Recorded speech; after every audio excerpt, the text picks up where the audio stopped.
Coming to you from Strings and Things Studio in Ventura and Fillmore. I'm Anne. I'm Katie. And I'm Karin. And this is the Strings Unraveled Book Club.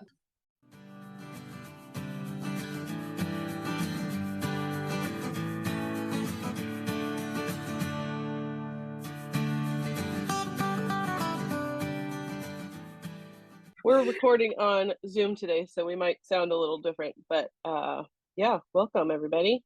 The all-important question. First of all, we read Fledgling by Octavia E. Butler. What'd you think? I loved it. Okay, Katie? I liked it. All right, okay. I liked it. Yeah, no, I liked it. Oh, good. I loved it. I'm like... Good.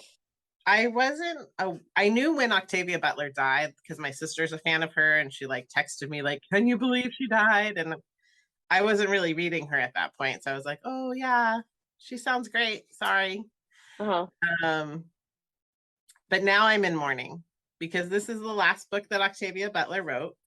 And there was meant to be at least 2 more. Oh, yeah. I kind of wish there were more. Yeah. Yeah. I'm hungry for more, for sure. And I don't usually feel this way, but I really wish that there were some trusted author who could take her notes and finish this world. Yeah. I'm not generally a fan of people posthumously picking up any kind of artist work and doing that. But I really want this world to finish. If you don't know Octavia Butler, this is from the book jacket. A writer who darkly imagined the future we have destined ourselves for in book after book, and also one who has shown us the way toward improving on that dismal fate. Octavia E. Butler, 1947 to 2006, is recognized as among the bravest and smartest of contemporary fiction writers. In 1995 MacArthur Award winner, Butler transcends the science fiction category, even as she was awarded that community's top prizes, the Nebula and Hugo Awards. She reaches readers of all ages, races, and all religions and sexual persuasions. For years, the only African-American woman writing science fiction, Butler has encouraged many others to follow in her path. Fledgling was the last novel she wrote, immediately following Parable of the Sower and Parable of the Talents. The novel tells the story of Shori, a 53-year-old member of the Aina species who appears to be a 10-year-old African-American girl. The Aina are nocturnal, long-lived, and derive sustenance by drinking human blood. Though they are physically superior to humans, both in strength and ability to heal from injury, the Aina depend on humans to survive. Therefore, their relationships are symbiotic, with the Aina's venom providing significant boosts to their human immune systems and extending their lives up to 200 years. However, withdrawal from this venom will also lead to the human's death. The story opens on Shori as Shori awakens with no knowledge of who or where she is in a cave and suffering from critical injuries. Although she is burned and has skull trauma, she kills and eats the first creature that approaches her. Eating this creature allows her to heal quickly enough to walk and explore on her own. She runs into the ruins where a construction worker named Wright picked her up on the side of the road. Shori bites Wright because she finds his scent irresistible in their relationship. While staying at the Wright's cabin, Shori realizes she's in need of more blood, so she feeds on other inhabitants of the town and develops a relationship with an older woman named Theodora. Shori and Wright return to the burned-out, abandoned village where she woke up to learn about her past. They eventually meet Iosif, Shori's father, who tells her the burned-out town was once her home, where she lived with her mothers and sisters. They also learn that Wright and Shori's mutual beneficial relationship makes Wright Shori's symbiote. Further, Shori's dark skin is the result of genetic modification, with the Aina experimenting to make their kind resistant to daylight. All other Aina are white-skinned. Later, before Shori is able to move in with Iosif, his settlement is burned down as Shori's home was.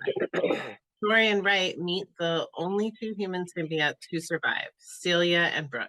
Shori adopts Celia and Brooke as their symbiotes to save their lives. Their bonding is initially uncomfortable for all, however, as symbionts become addicted to the venom of one particular Ina. The four flee to another house that Isif owns. Well, in this new house during the day, they are attacked by several men with gasoline and guns. Because of the genetic enhancement made on Shori, she's awake and they're able to escape. The group travels to the settlement of the Gordon family, old friends of Isif, where they are welcomed and guarded by human symbiotes most during the day. The attackers also raid that settlement, but Shori and the human symbiotes are able to fight back. They capture 3 attackers alive. The Gordon family interrogates the intruders and finds out that they are the same attackers who killed Shori's family and have been sent by the Silks, another Ina family. The Gordons suspect the attacks on Shori are motivated by disdain for the genetic experiments that created her. After failing to get a confession from the Silks, the Gordon family calls a council of judgment on Shori's behalf. 13 Ina families and their symbionts come to the Gordon settlement to discuss the Silks' attack on Shori. During the council, the Silks representative, Karin Dahlman, sends one of her symbionts to kill Theodora, Shori's symbiont. This attack succeeds. Thus, in addition to issuing a punishment upon the Silks, the council must punish Karin Dahlman. The Silks' sons are taken away from them to be adopted by other Ina, ensuring the Silk line will die out. Karin is sentenced to have her legs amputated. She refuses this punishment, attempts to kill Shori, who fights back and fatally wounds her. Karin is killed by being decapitated and burned. After regaining consciousness, Shori decides to join the Braithwaite family and learn the ways of the Ina to create her own family. And all that happens because the Council of Judgment finds the bad guys bad. Which was left out of bad. They just went like Council of Judgment, and then these bad things happen to the bad people. Well, they were found guilty. Yeah. So that's a very comprehensive summary. I appreciate that. It gave me a little refresher. I love this book. As I said a few minutes ago, I've enjoyed everything I've read by her. I'm looking forward to reading more. But it's sort of interesting. I went to like all the used bookstores in our area and nothing. So either people are not buying enough of her to feel like they've overbought books and give them back, or when you read her books, you don't give them up. You just keep them. Yeah, that's a possibility. There's nothing in any of the I went to Bank of Books, Abendigo, and Bart's Books. Nada. Also the weird book giveaway. Nothing there. Oh yeah, did you go to that? That was a whole nother kettle of fish. It was insane. I got permission to take a long lunch, and it was just like piles and piles and piles and piles of the strangest, dustiest books. There was like some things that were recognizable, but it was hot and dusty and dangerous and gross. My cousin went to it because she's a big, book fan collector. And I was like, hey, you should go to this. This looks right up your alley. And she was like, oh my gosh, I'm so excited. But she had her 1-year-old with her. Oh, no. And so she walked in and she was like, I'm overwhelmed. So she grabbed like 2 things and left. Yeah, it was very overwhelming. Yeah. And I felt bad because we don't know who. So there was a book giveaway by our landlord in one of their units, thousands and thousands of books left behind by a tenant. But people were suggesting that this was from some of the used bookstores in town. And I'm like, they must have gone out of business. I'm like, they're all in business still. I mean, they struggle, but they're all still here. This is not their mess to the best of my knowledge. But I heard several people just like jump to the conclusion, oh, they must have gone in business and left this heinous mess. No. Okay, so there also no book club questions about this book, even though it is 12 years old. Yeah, I was going to say it's not new. It's 16 years old because it's 2006. So it is being studied in schools, but I couldn't find any proper book club questions. So come on, people, read more Octavia Butler. I mentioned her to our group here, and they're like, "Oh, I just read about her in the New York Times or something." So she's worth reading. So first question: what did you like best about this book? I liked that this was a different sort of take on like a vampire story, and I don't read a lot of science fiction, but I've seen a movie or two in my time. And this isn't like your typical vampire sort of story and how the relationship works and all that. I found it really interesting to learn, and it was different than anything I had ever read before. So I enjoyed that. Karin? I was kind of gonna say exactly the same thing as Kaity. If my neighbor's dog would stop barking. Yeah, it's not like, because I never got into any of the vampire movies, and I really liked that this story was completely fresh take. Yeah. It was like you saw them as a different form of people. You saw them, they have their own culture, they have their own infighting, they have their own way of being, and they're not bloodthirsty. They are very particular who they choose. They have a whole societal culture. Yeah, it was really, and then Shori didn't know any of that though, because one thing I didn't hear you mention is that when she wakes up with amnesia. You're she right. doesn't know what she Yeah. doesn't know what or who she is, and because she's so young in vampire years, she doesn't remember anything of how things are, anything clearly of how things are done. She doesn't know how to be a vampire. Yeah. I also took it that her skull was kind of crushed is the cause of her amnesia, which you're right, that summary did not mention one of the most important parts of Shori's experience. It's why she needs to go to the Braithwaites. Yep. And what a smart way to like introduce us into this whole culture and like the whole backstory and how everything is going to work is by like putting you in the shoes of the main character. It's like it's a very organic way to introduce like a big world without just having to like stop and have somebody explain it to, some newcomer. It's you're learning about everything with Shori as you go, which I thought was pretty cool. Yeah, I think that was a very clever way to bring us along, and also immediately we can form a connection with Shori, because this is such an unusual situation in so many ways that it could make us feel very outside and make it harder to digest what's happening, but we're learning it with her, and I like immediately am connected with her. Right. Here's I wonder if we'll all kind of have the same answer on this. What did you like least about the book?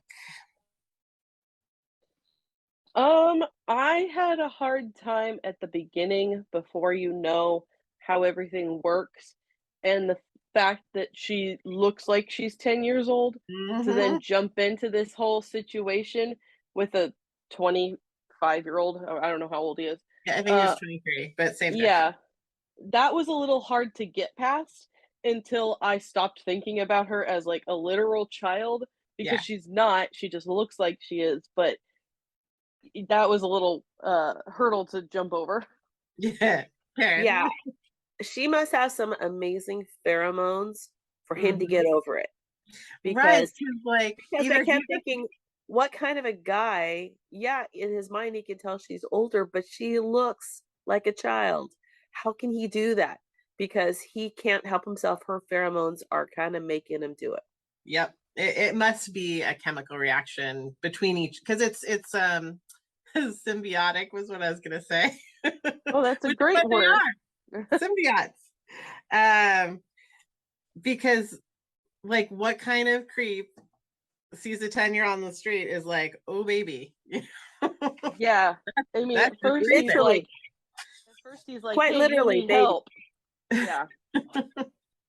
So I kind of poked around at people's commentary about that, and someone asked on, I think it was on Goodreads, a Goodreads conversation stream.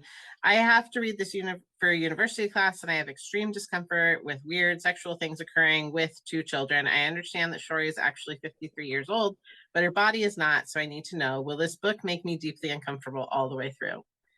I mean, you get more comfortable with it, but it never left me. Like Like the I'm discomfort of this never left me.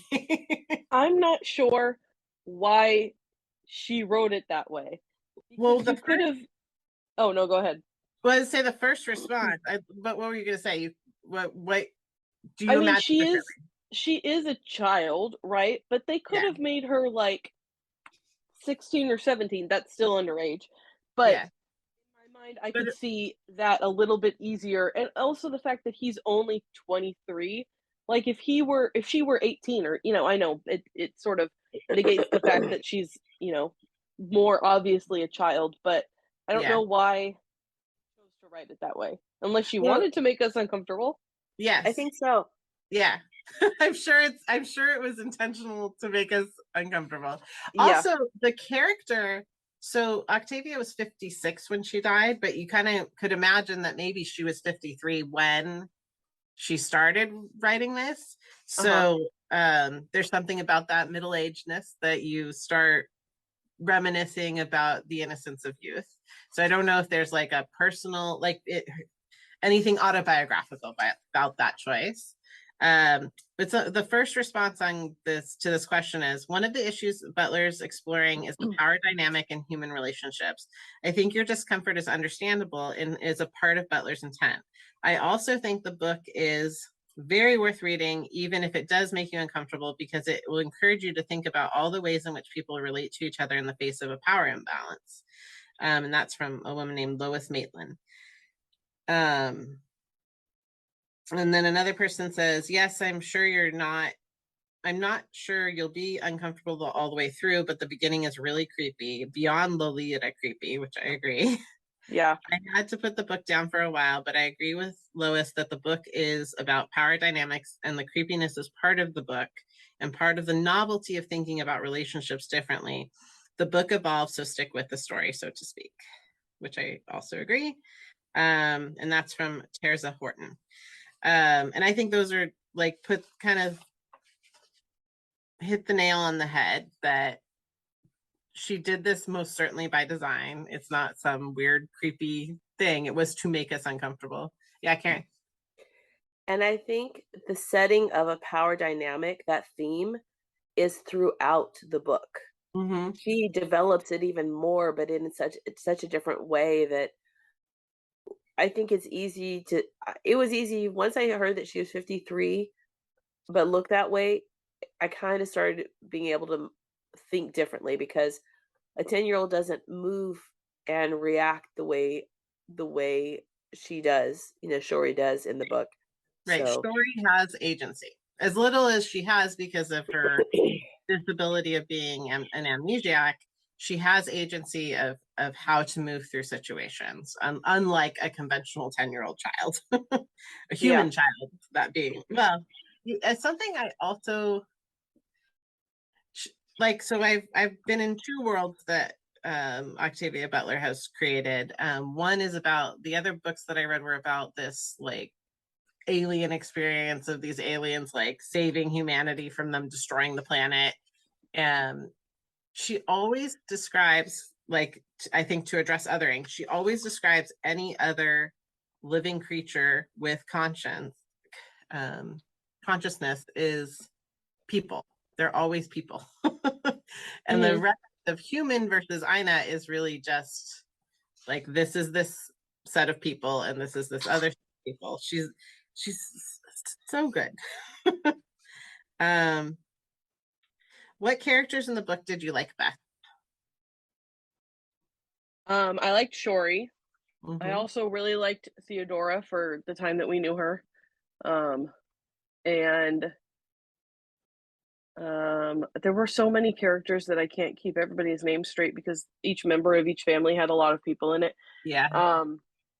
But the Gordons, obviously, they were very nice and welcoming and warm. And her father's family. Yeah, I can't remember all the names. I need the cheat sheet that came with Cersei, Right. Well, I think everyone who's in Shori's camp has a Yeah. likability. I also I think again, perhaps by design, Theodora was so lovable. So like the loss of her, even though she's only present for short periods, like that makes the loss of her so easy to feel with Theodore with Shori. Because that should be like a crippling lose your mind loss, which is why the antagonist Catherine does that, has her symbiote murder Theodora, because she thought it would put Shori off her game and make her out of her mind. Right. Which only, and again, it speaks to her specialness. Like everything about Shori, if you look, if you're among her people and you look at it carefully, she is only going to make their people better. Whereas this book, like it's driven by pure hatred, and like the crimes of this book are hate crimes. Yeah. Which characters did you like least? The Silk family, obviously. What's his name? Milo. He was the worst one. He's the worst. Catherine is terrible, but at the same time, I don't know if it was my fault that I was listening to this at like 1.4 speed because I had like a week to finish it. That I still don't quite understand where the Dahlmans are coming from, in that like the Silk family is its own entity, like and I can understand like a specific family group dynamic, you know, being more, you know, Karin has bigoted. Yeah, go ahead. Bigotry. Yeah, that's what I said. Pure bigotry. Well, it goes to a black-white thing in that the Dahlmans don't like the mixing of the races within the Inez. I understand that, but my problem with it is that I didn't see that coming from two. I don't know. Maybe it just goes to show that it was more prevalent than they thought it was. But I could see it have been one family that was bigoted and, you know, hateful toward this other family. But I felt like maybe Catherine, and was Catherine alone? Was the Dahlman family in general? Like, I didn't really get where that came from. I'd like to say something next. I think it's a nuanced thing, and she introduces it very carefully. So when you're at the bottom, you want to make sure there's someone below you, right? So, which is a lot of what builds bigotry and hatred in our country, is like, how come you can't look at this situation and see that it diminishes everyone if you act badly? So she spends some time describing the Dahlman family, that they're small, and they're small for being Ina. And then Catherine says something to her of like look at how she doesn't say it exactly like this, but look at how underdeveloped you are. Like, are you even going to get any bigger? You're awfully small for an Ina. And whereas Catherine, she spent some time describing her as extremely short and below the average for an Ina. That's like one of those times she's like, look at how bad you are at being an Ina, when it's exactly the thing that Catherine is bad at, you know, being tall. And so I think that I think that Catherine's motivation is more of that, like, if I side with this group that's trying to crush you, then I won't be the lowest of the low. Yeah, and I think that makes sense. So much ugliness and hatred in the world of like, if I get on board with hating on you and saying that you're the least of us, then that's not me. Then I'm not the least of us. Right. Even though the thing above you is ruining and crushing all of us. Yeah, Milo sucks, Catherine sucks. Yeah. I also obviously like can't. I mean, not everybody could be on the side of Shori. That would have been very boring.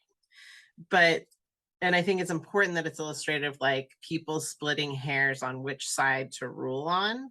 So some of them were like, okay, yeah, obviously we see that Catherine's the murderer, so we're going to support. I think that was almost unanimous. Maybe one, oh no, it wasn't unanimous. That's why it wasn't a sentence of death.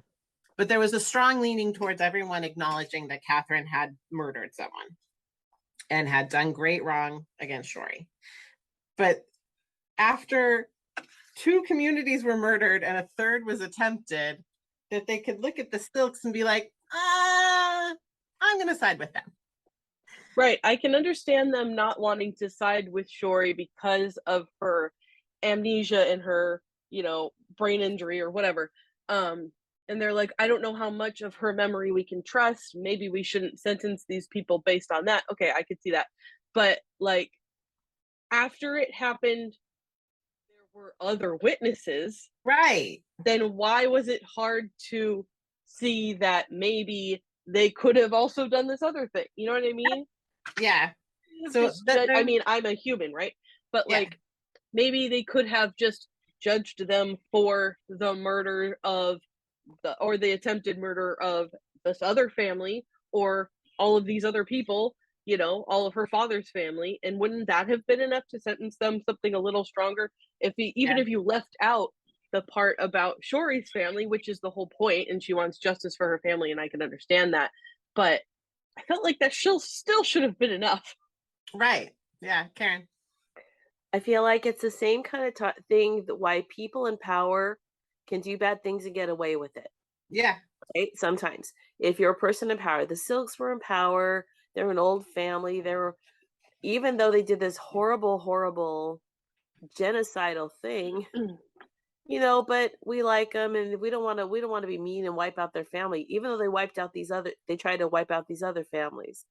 Right. I feel like it's when you have, I'm going to say something controversial, but it's kind of like when you have people in power like police that are shown to do wrong things and they still don't get fired or convicted. Yeah, we just merrily go along of like, well, we don't want to disrupt things too much. What are you going to do without what are you going to do without the cops? Well, without the bad cops, right? So yeah. And so, I mean, I'm just gonna, only because you're triggering a thought of like, so you say cops all in one, because this is just for our example, but there aren't, maybe not all the Silks are bad, right? But the whole family's gonna be punished. Whole family's gonna be punished. Levels of punishment, right? But but that calls into the whole aspect of like, sure, there are worse ones, but like, how much did the other ones know? How much did they allow to happen without actively doing anything themselves about it? So yeah. What feelings did this book evoke for you?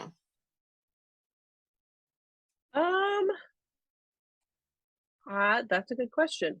I was definitely sad at some points, especially with and shocked too, like when Theodora was killed and it was like, oh, all of a sudden this had happened, and it was like whiplash, like I didn't see that coming, right?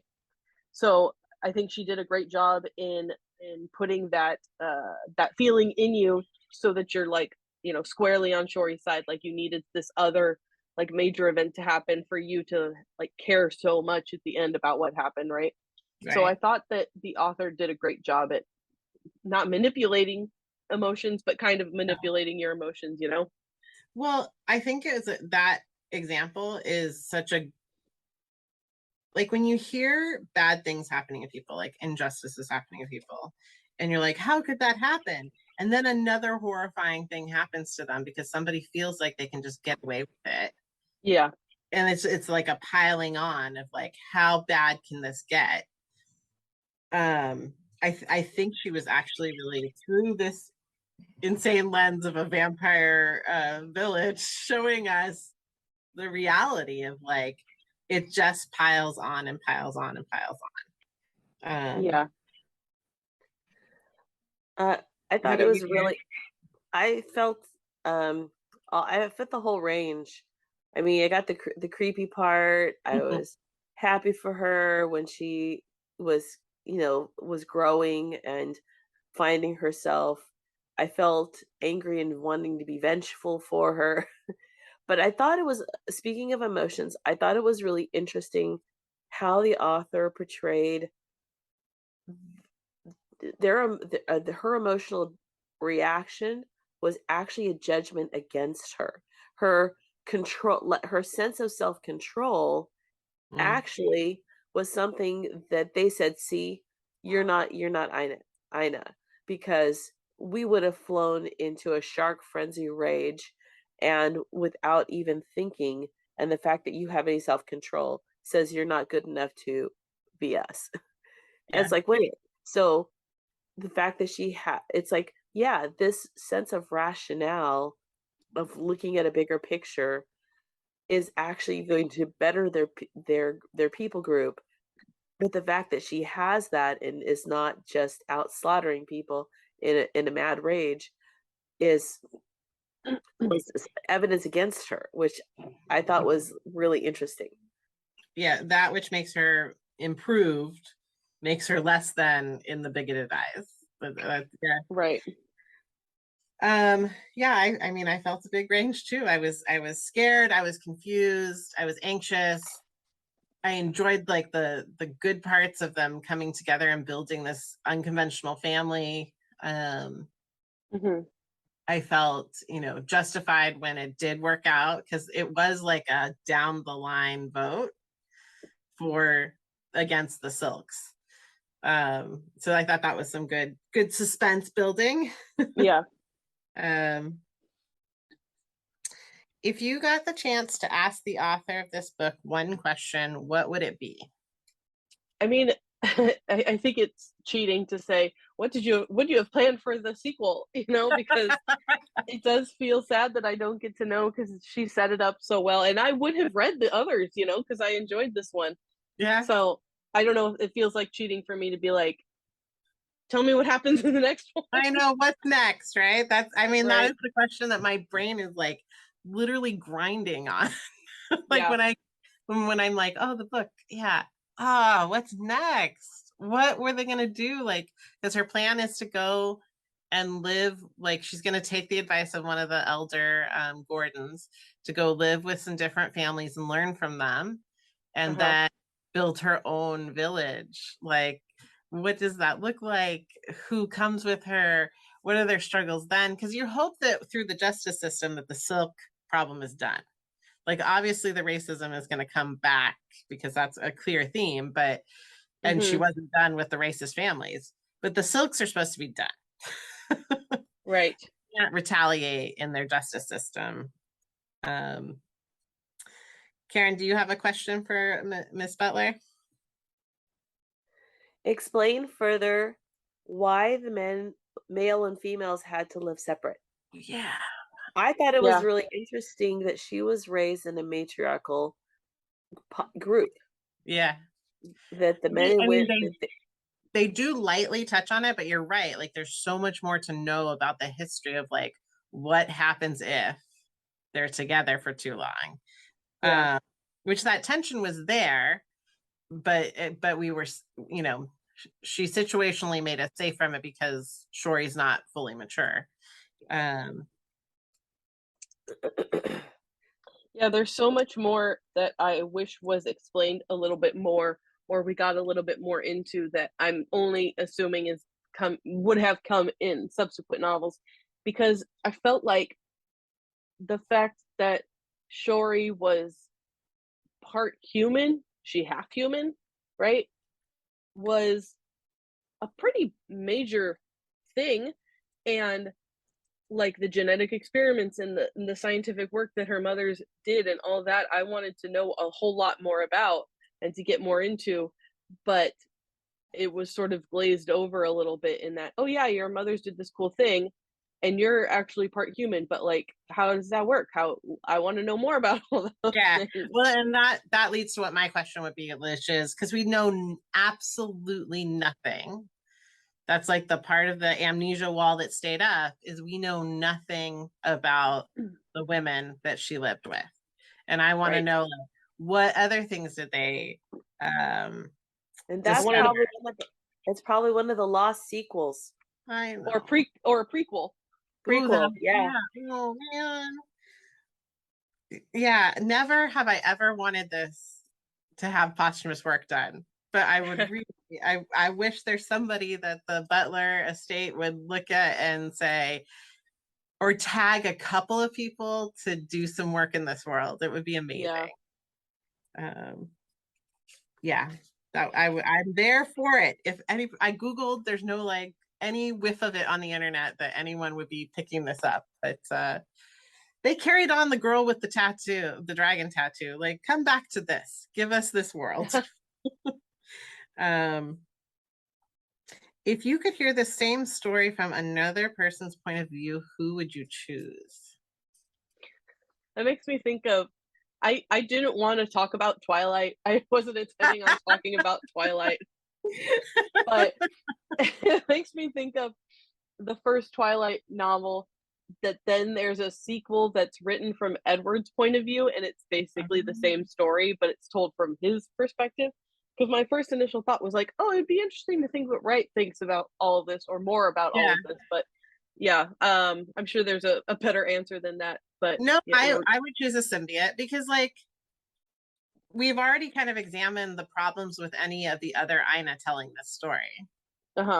That it's such a foreign land that there'd be maybe like, you know, it would be harder to bond with them. But definitely we could, as a reader, if we chose one of the humans, like even it might be an interesting point of view to choose one of the other symbiote who she adopted from Iosif, because they have the window into what she doesn't know, but they also are human. So it would be for the non-Aina reader to connect with.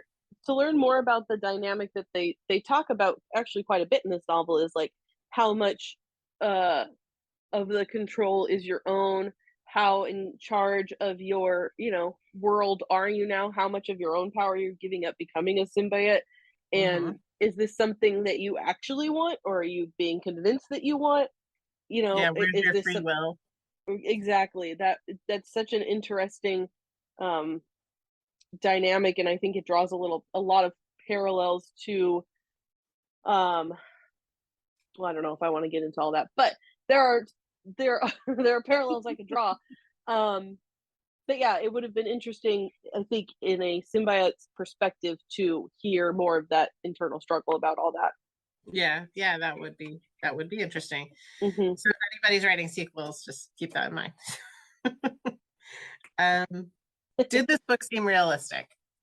I mean, as realistic as a science fiction tale about vampires can, but from the like human perspective, I thought it, I mean, obviously it was written by a human, you know, the human perspective of it all, I think, was realistic in how people would react.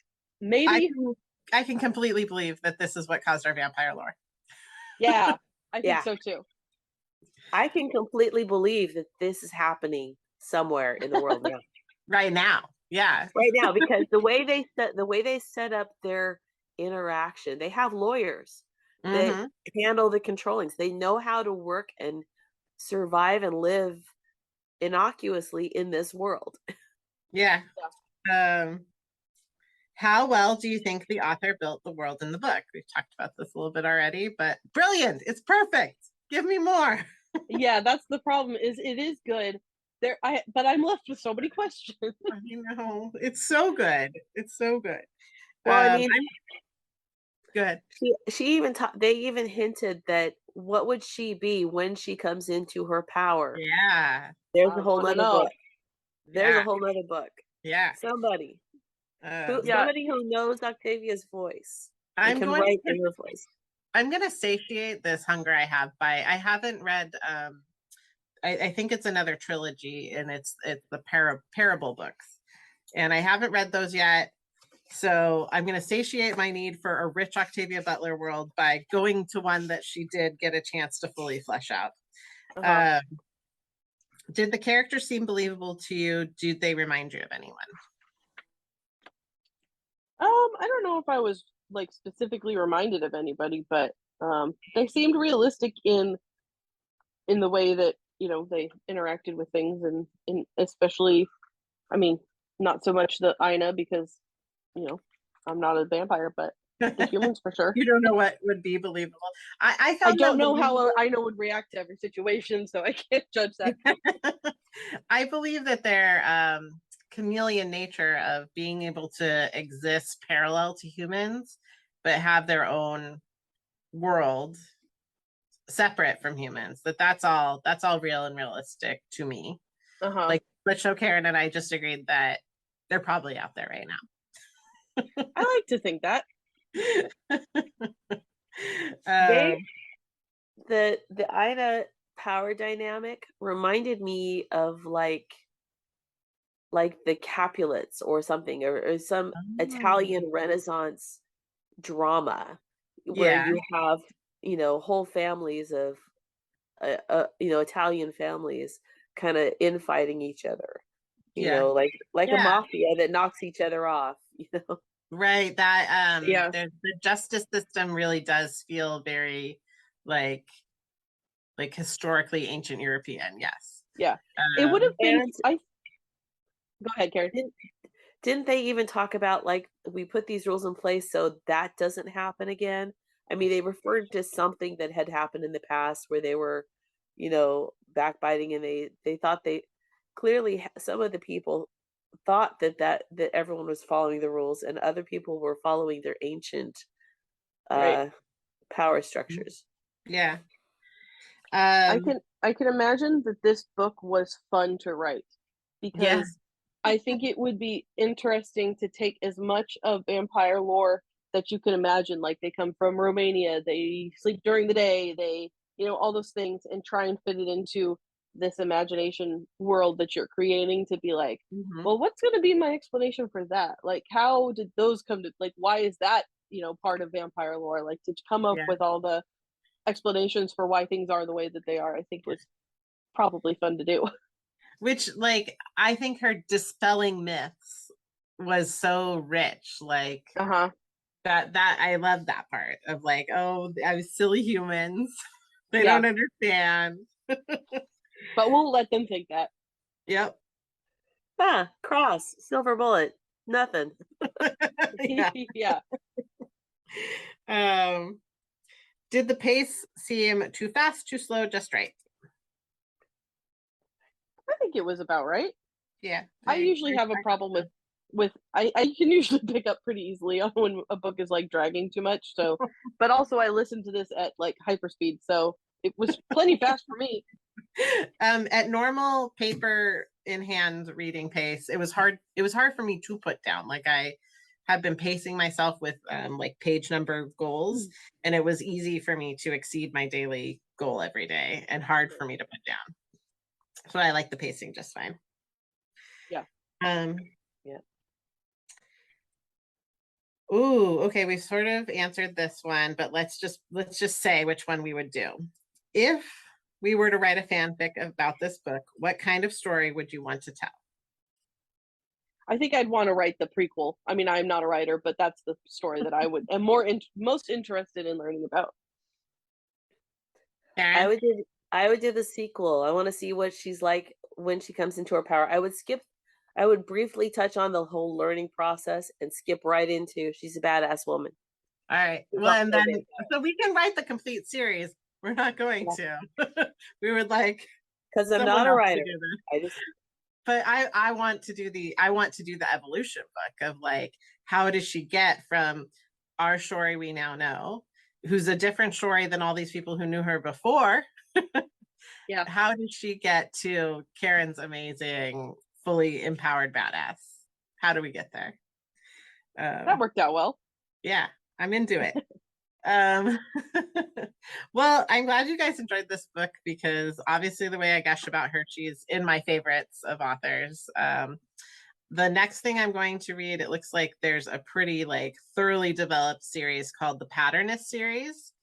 I've already done the Exogenesis series, which is the one I mentioned earlier about the kind of non-humanoid aliens that come to save the species, but there's a cost for that.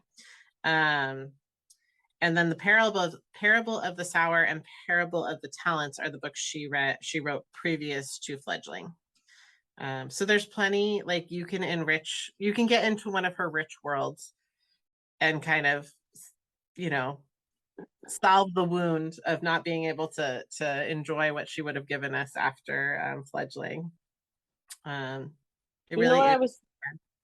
You know what I was thinking we should start doing at the end of a podcast, at the end of a book club, is like 10 out of 10, like rate rate the book, you know, because I feel like I listen to a lot of like movie podcasts, and at the end it's like, well, we're going to talk about this movie. Okay, now let's rate it on our scale. So like out of 10, where would you place this book?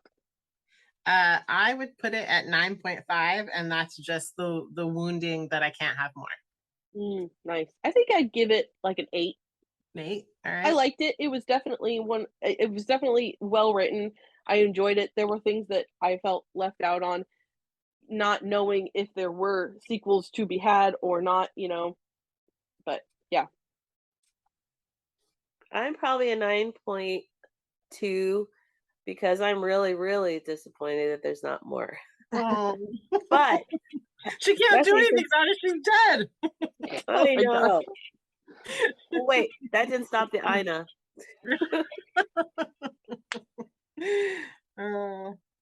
Well, I really enjoyed this book, and I'm so happy that you guys also got some enjoyment from it. I did. What's next? I think it's Karin. This month we're going to do a different kind of literature. We're going to delve into the world, a little bit into the world of graphic novels. So we're going to read a book called Olympus that is a modern telling of the love story of Hades and Persephone. So you've got Greek mythology, but meets Sex in the City. Just reading from the flap: scandalous gossip, wild parties, and forbidden love. Witness what the gods do after dark in the stylish and contemporary reimagining of one of the mythology's best-known stories from creator Rachel Smythe. Persephone, young goddess of spring, is new to Olympus. Her mother Demeter has raised her in the mortal realm, but after Persephone promises to train as a sacred virgin, she's allowed to live in the fast-moving, glamorous world of the gods. When her roommate Artemis takes her to a party, her entire life changes. She ends up meeting Hades and feels an immediate spark with a charming yet misunderstood ruler of the underworld. Now Persephone must navigate the confusing politics and relationships that rule Olympus while also figuring out her own place and her own power. So it's very, it's very, I guess, 90s colored, lots of blues and pinks and stuff. So there's not an audible component to this. This is very visual, but that was this was intentional. I wanted us to have a different, more visual kind of experience of literature where the story is not just in the text, but also in the pictures and the layout. So not a comic book, a graphic novel. I think it sounds fun. I'm excited about it. I just, while you were reading this, the blurb, I was on Amazon buying my copy, so I'm excited. Good. So anyone not familiar with, like, this is volume 1, and that's all we're doing. I'm doing.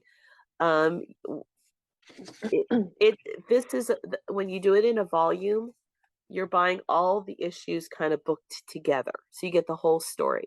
Instead, oftentimes this is booked from, I don't know what the words are, but anyway, so a lot of comic books all together, serialized like a comic book. Yeah. And then they put it all into the compendium. Nice. Okay, well, that sounds exciting. So Olympus by, what's the author? Rachel Smythe. Cool. Okay. Well, last segment is, what have you read this month? Oh, I haven't read anything. Got a lot of reading done. Karin could cover us all, right? Well, getting into this, I read N.K. Jemisin's Far Sector, which is pretty awesome, and it is very sci-fi, and I loved it. Read it in a day because I needed to. And then I read Naomi season 1, and it's kind of a coming of age, this young gal living in the middle of nowhere. She's in this middle of nowhere town where nothing happens, but kind of weirdly things happen, and then everyone denies that things happen. So things really do happen, but no one talks about it. Anyway, that's part of the DC world of graphic novels. It's just a narrow one. I love the name Naomi. If Alexander had been a girl, his name would be Hannah Naomi. Oh, awesome. But he's not a girl. Oh, I guess the Wonder comics are really meant for a younger group, but I just thought her story is really neat. It's a, let's see what else. Yeah, I read a lot, but these were the two primary things that I read. Yeah, I intended to read. I bought the physical copy of this book to take when I was on my trip because I was like, I'll read, and I didn't crack it open once, and then I slept a lot when I got home, so I haven't read anything. Well, you had a big trip, so that's okay. Yeah. I have completed a book called The 20th Wife by Indu Sundaresan. It is a book. It's a fictionalized account about the early life of Muhanisa, a Persian refugee who became the most famous empress of Mughal India through her marriage to Emperor Jahangir. It's really interesting. It's about it's the emperor and his last wife, the 20th wife, and they're her fictionalizing of their romance until she actually marries him and becomes an empress. And they're the emperor and empress previous to the building of the Taj Mahal. That's the next emperor and his great love, but it's right in that period of India's history. And it's so I think it's like the 16th or 17th century. And because I think it happens in the 1600s, it spans late 1500s into the 1600s, which is this weird part of human history that happened, and it's a really long time ago, but you don't always get a lot of history about because it's just so long ago. Yeah. And so that it's a part of a 3-part series called the Taj Mahal series. So it's wonderful. I've never read anything set in that time frame or in that place, and I'm really, really enjoying the trilogy. Yeah, that sounds interesting because I don't know a whole lot about India's history. That sounds like something that would be fascinating to learn about. I came across it as one of the books that's included on your Audible subscription. So these 3 books were all free. Yay!